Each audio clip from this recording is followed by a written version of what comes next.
नमस्कार मित्रों। आज हम लोग बात कर रहे हैं एक बड़े नए विषय की तरफ। हम जीवन में देखते हैं, कई बार हमें ऐसा महसूस होता है कि हम जिससे बात कर रहे हैं वो हमारी बात समझ क्यों नहीं रहा, या हमको लगता है बिल्कुल अलग तरह का आदमी है। और फिर कई बार ऐसे लोग हमको जीवन में मिलते हैं जो काम करते हैं, उनके परिणाम बड़े गलत आते हैं और फिर भी वो समझते नहीं हैं। तो हम आश्चर्यचकित होते हैं कि ये कौन से लोग हैं, ये किस प्रकार के लोग हैं जो हमसे बिल्कुल अलग प्रकार के हैं। कुछ ऐसी विशेषताएं होती है लोगों में जिनके कारण से आप उन्हें मानते हैं कि वो मूर्ख है।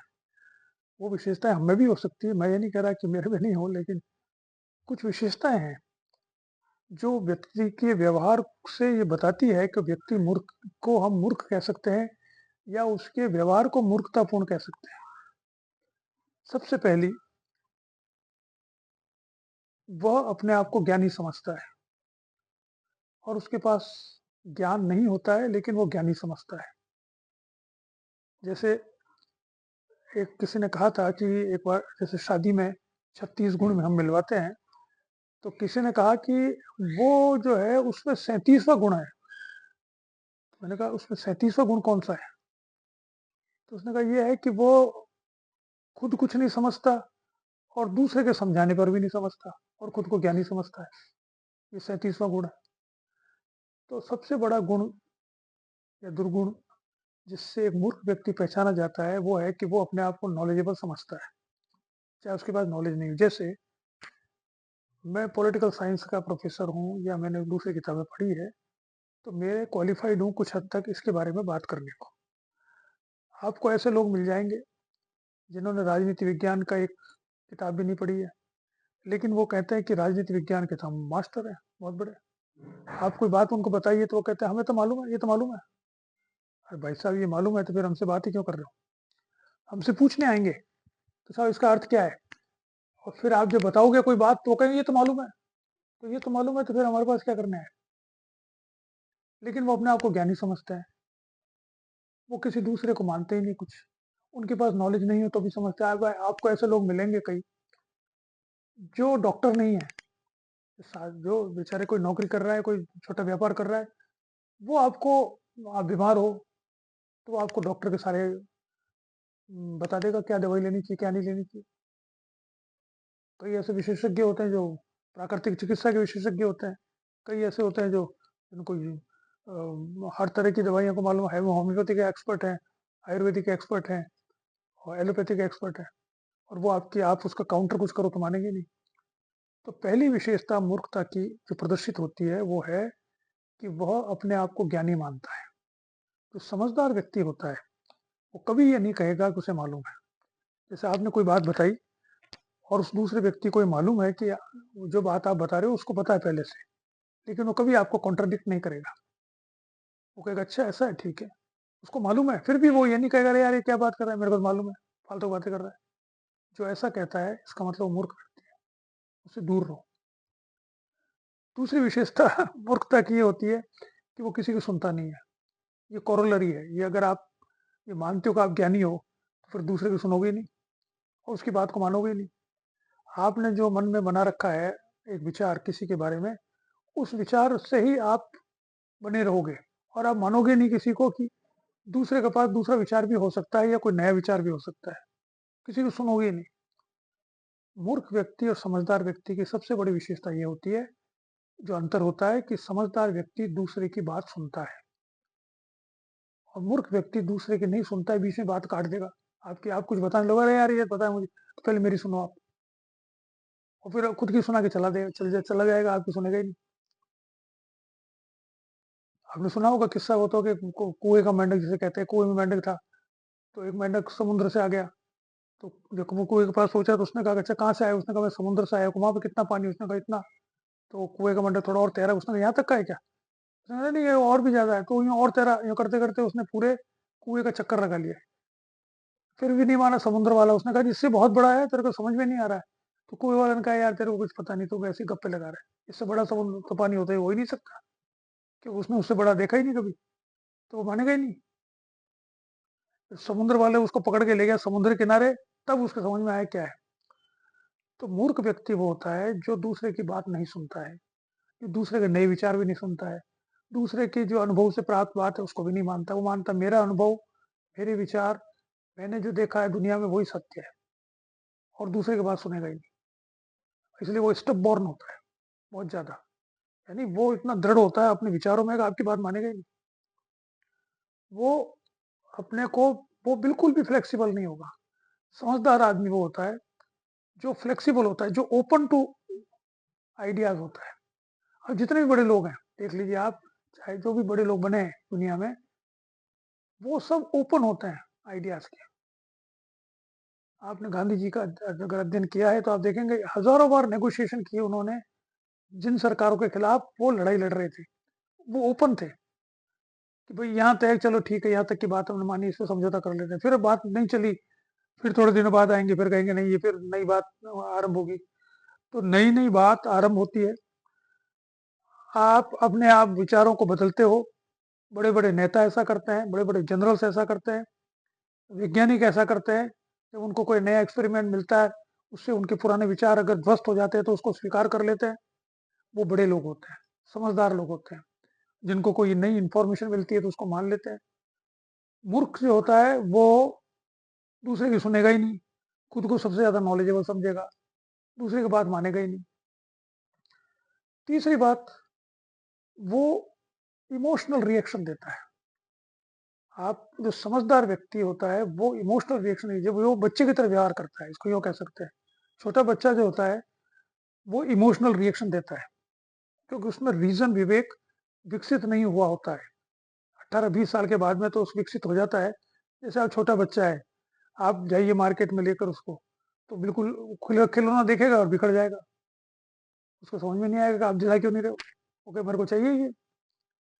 आप बहुत छोटे बच्चे को ले जाइए मॉल में, तो वो कोई भी चीज उठा के अपने पास रख लेगा।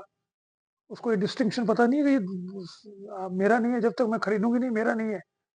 वो तो इमोशनल रिएक्ट करता ही है, अरे ये तो अच्छा लगा, ये ले लूं मैं। समझदार व्यक्ति तो कहेगा भाई अपने पास पैसे है या नहीं, देखते खरीदे या नहीं खरीदे। तो इमोशनल रिएक्शंस वो देता है बच्चा जिसका रीजन विकसित नहीं हुआ होता है, वो तो एक्सेप्टेबल है। लेकिन जो बड़े हो गए हैं वो भी इमोशनल रिएक्शन देते हैं। ऐसे लोग मिलेंगे जो कहते हैं, "अरे मैं तो इमोशनल हूँ बहुत इस मामले में"। अरे भैया, तो इमोशनल होने का क्या मतलब है? आप अगर 20-25 साल के हो गए तो आपको इमोशनल नहीं हो सकते आप। आपको रेशनल होना पड़ेगा दुनिया में रहने के लिए। और अगर आप फिर भी ये यूज करते हो शब्द कि मैं इमोशनल हूँ, इसके दो तीन ही अर्थ होते हैं। या तो आपके विवेक बना ही नहीं है, आप बच्चे हो, मानसिक रूप से अपरिपक्व हो, या जिसे हम कह सकते हैं मूर्ख हो आप, या आप धूर्त हो कि दूसरों को बेवकूफ बना रहे हो। इमोशनल का नाम लेके आप रीजन से काम कर रहे हो और बातें कर रहे हो इमोशनल इमोशनल लैंग्वेज। जैसे कई नेता करते हैं बड़े बड़े, इमोशनल भाषण देते हैं। तो वो इमोशनल, वो कोई मूर्ख थोड़ी है, लेकिन वो इमोशनल भाषण देकर चाहते तो क्या है, वोट। ये थोड़ी कहते वोट दो हमको, वो दूसरी बातें करेंगे और आपको लगेगा यार वो आदमी बहुत अच्छा है, इसी को वोट देना चाहिए। इमोशनल ब्लैकमेलिंग करते हैं। तो जो वयस्क इमोशंस की बात करता है, इमोशंस की सामाजिक व्यवहार में इमोशंस की बात आप अलग जगह कीजिए, लेकिन सामाजिक व्यवहार में जो इमोशंस की बात करता है, इमोशनली रिएक्ट करता है, वो आदमी मूर्ख होता है। छोटी सी गलती पर वो बहुत तेजी से गुस्सा हो जाएगा जैसे, तो समझिए वो मूर्ख आदमी है। अरे भाई, अरे हो चाय किसी से गिर गई है मान लीजिए, तो आप उसको चिल्ला रहे हो, अरे यार चाय लाते हुए गिर गई तो चिल्ला क्यों रहे हो? आप होटलों में देखते हो ऐसे, कोई बेचारा वेटर लेके आ रहा है, कुछ चीज गिर गई तो आप, कोई कई होते हैं ऐसे, कई तो कहता है अरे भाई ठीक कोई बात नहीं देख लो, कोई चिल्लाने लग जाता है। तो वो जो चिल्ला रहे हैं लोग वो मूर्ख होता है, उनसे दूर रहना चाहिए। तो ये तीसरी विशेषता है उनकी कि वो इमोशनल रिएक्ट करते हैं किसी भी चीज को, वो रेशनली चीजों को व्यवहार नहीं करते हैं। एक और विशेषता है, चौथी विशेषता, कि वो शॉर्ट टर्म गेन में विश्वास करते हैं। जैसे बच्चा होता है, वही शायद बच्चे वाली इमोशनल इससे जुड़ा हुआ है ये बात। बच्चा तुरंत एक खिलौना चाहता है, तुरंत टॉफी चाहता है। वो माँ बाप को सोचना पड़ता है, अरे भाई टॉफी ले ली, तेरे दांत खराब हो गए, मैं नहीं पिला देंगे तेरे को। क्योंकि उन्हें और लॉन्ग टर्म देखना है कि बहुत टॉफी खा रहा है ये, इसके दांत खराब हो जाएंगे, डॉक्टर के पास ले जाना पड़ेगा। ज़्यादा खिलौने दिखाएँगे, ये खेलता रहेगा, पढ़ाई कब करेगा? क्योंकि वो शॉर्ट टर्म नहीं लॉन्ग टर्म सोच रहे हैं। लेकिन बच्चे को तो आप एक्सपेक्ट नहीं कर सकते कि लॉन्ग टर्म सोचे, क्योंकि आप बच्चे को यही बताना बहुत मुश्किल है। मैं देख रहा हूँ, हमारे पोते-पोती जो छोटे बच्चे हमारे सेकंड जनरेशन, नेक्स्ट जनरेशन के मेरे बच्चों के बच्चे जो हैं, छोटे-छोटे स्कूल पढ़ रहे हैं। तो वो एक दिन उसने कहा मेरे को कि पापा यार ये कह रहा है कि मैं तो पढ़ने नहीं जाऊँगा। मैंने कहा क्यों? ये कहता है पढ़ने से क्या होगा? मैंने कहा यार ये बात भी सही है। छोटे बच्चे को कैसे समझाओ कि पढ़ने से क्या होगा? उसको तो उसकी माँ ने समझाया उसको कि बेटा अगर पढ़ेगा नहीं तो पैसे कहाँ से लाएगा? तो कहता है मम्मी आप दे दोगे? तो उसने कहा कि मेरे पास तो पैसे खत्म हो जाएँगे, फिर कैसे कौन देगा? तो उसने कहा तो मैं नानी से ले लूँगा। तो उसने कहा कि तो नानी के पास भी तो खत्म हो जाएँगे, तू जब तक पढ़ेगा नहीं, खुद नहीं कमाएगा, वो कौन देंगे? कहा नहीं नानी नाना से ले लेगी, पढ़ने की क्या ज़रूरत है? पैसे तो चाहिए, आप कह रहे हो पैसे चाहिए, तो पैसे तो आप देने वाले हो ना सब। अब आप उस 8 साल के बच्चे को क्या समझाओ कि पढ़ना क्यों चाहिए? आप बताइए। उससे आप रेशनली नहीं समझा सकते, बहुत मुश्किल है उसको रीज़न। उसको कैसे पता होगा डॉक्टर बनने से क्या होगा और इंजीनियर बनने से क्या होगा? उसके समझ में नहीं आएगा अभी। तो उसको तो आपको कुछ और तरीके से समझाना पड़ेगा।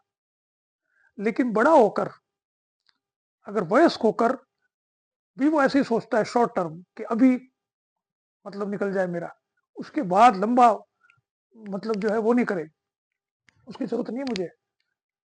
इसके कॉन्सिक्वेंस क्या है मुझे नहीं पता, आज कर ले और शाम तक हो जाए जो हो जाए। जो इस तरह से प्लानिंग करता है, इस तरह से सोचता है, जो इमोशनल रिएक्शन देता है बड़ा हो गया, यार आज ये कार खरीद लो, आज पैसे आए कहीं से तो 50 लाख आ गए तो यार इसकी कार खरीद लो।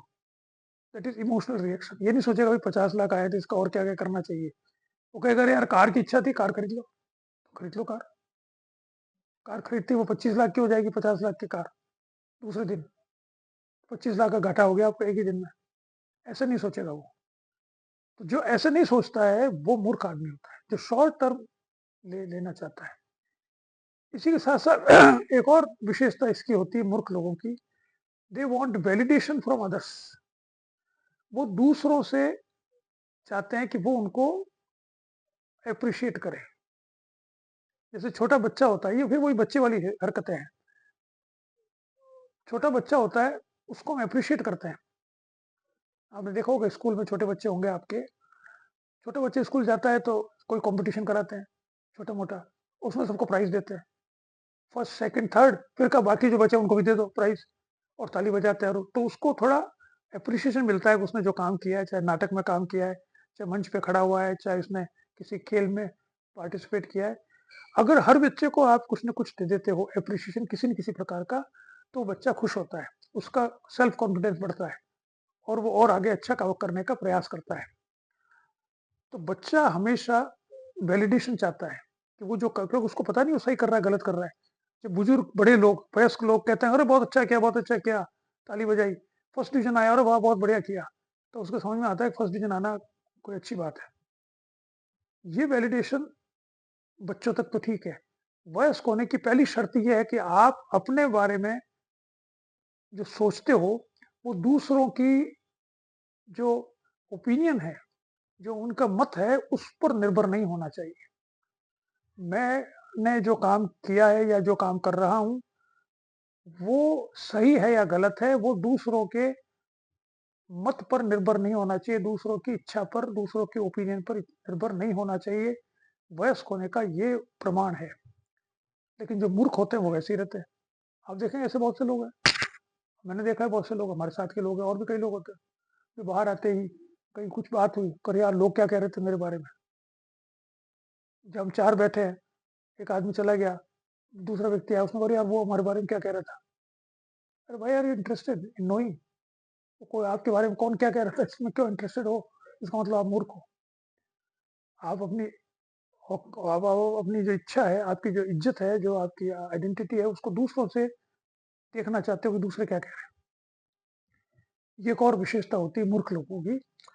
इसी प्रकार से वो ब्लाइंड फॉलोवर्स होते हैं।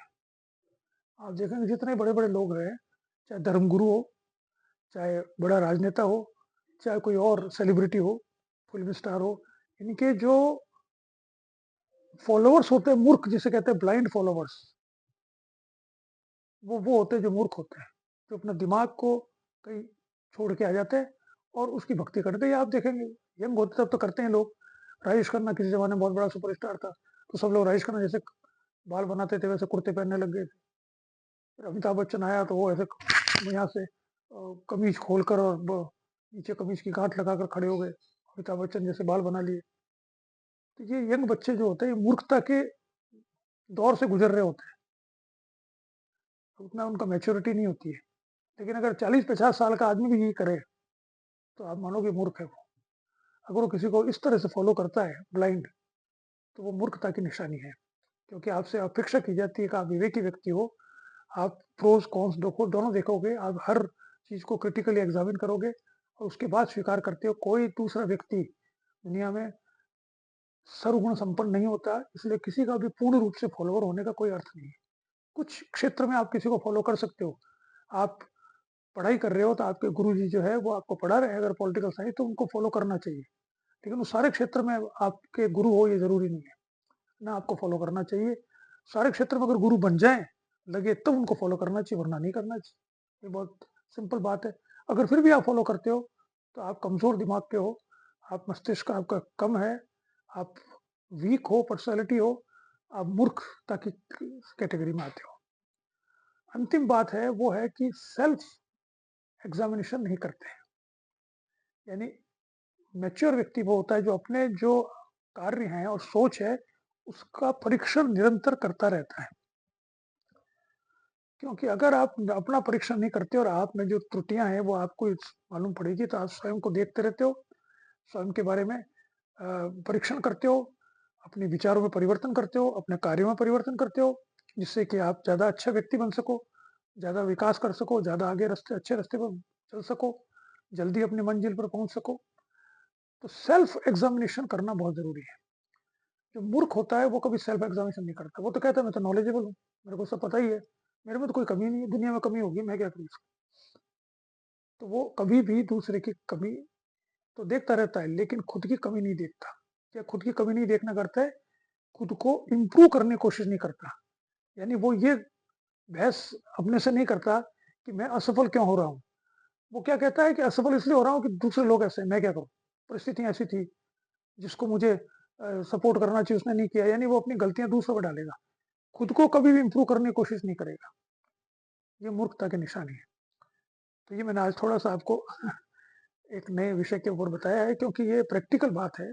हमें ऐसे लोगों से, जो मैंने लक्षण बताए हैं मूर्खता के, व्यक्ति को मूर्ख कहना तो बेकार है, किसी आदमी को तो क्यों बुरा कहें हम, लेकिन वो मूर्खतापूर्ण व्यवहार को तो हम समझ ही सकते हैं। तो मूर्खतापूर्ण व्यवहार करने वाले व्यक्ति से दूर रहो, कि अगर आप उसके साथ रहोगे तो आप भी वैसे ही बनते जाओगे, और या आपको वो धोखा देगा, आपकी बात को समझेगा नहीं तो आपको वैसी परेशानी होगी, आपके साथ मिलकर आगे बढ़ने का प्रयास नहीं करेगा तो वैसे ही आप पीछे रह जाओगे। इसलिए ऐसे व्यक्ति जिनमें ये विशेषताएं हो जो मैंने आपको बताई अभी, उन व्यक्तियों को पहचान कर उनसे दूर रहने की कोशिश करनी चाहिए। तभी आप सही रास्ते पे जा रहे हो ऐसा लगेगा। ठीक है।